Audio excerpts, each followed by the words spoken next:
ไหมจะได้ไม่ช้ำไม่ต้องมารับกรรมที่ทำโดยไม่ตั้งใจหากว่าฉันรู้ว่าเธอเป็นคนของใครคงเดินหนีไปให้ไกลก่อนใจจะเป็นของเธอมารู้เมื่อสายไม่ใช่ตัวจริงโดนหลอกลวงทุกสิ่งในความเป็นจริงที่เจอกลับกลายเป็นสองเป็นรองตัวจริงของเธอข้อหาที่ฉันต้องเจอคือไปยังชิงของใครเป็นมือที่สา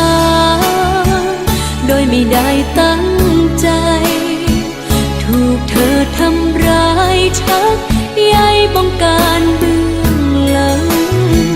เธอหลอกให้รักถูกหลอกให้ทำเป็นมือที่สามเพราะความไม่ได้ตั้งใจฉันสุดท้ายกลายเป็นคนรับบาป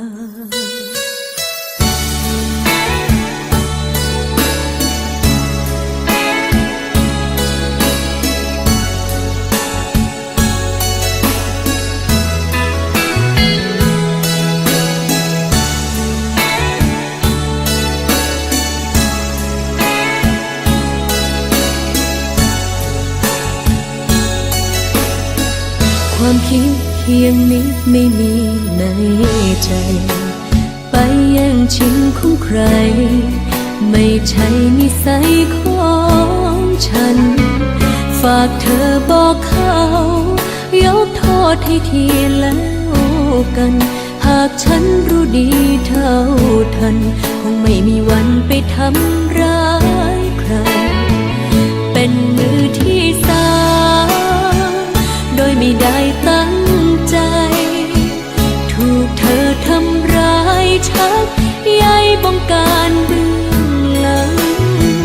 เธอหลอกให้รักถูกหลอกให้ทำเป็นมือที่สามเพราะความไม่ได้ตั้งใจเป็นมือที่สามโดยไม่ได้ตั้งใจถูกเธอทำร้ายชักใยบงการเบื้องหลังเธอหลอกให้รักถูกหลอกให้ทำเป็นมือที่สามเพราะความไม่ได้ตั้งใจฉันสุดท้ายกลายเป็นคนรับบาป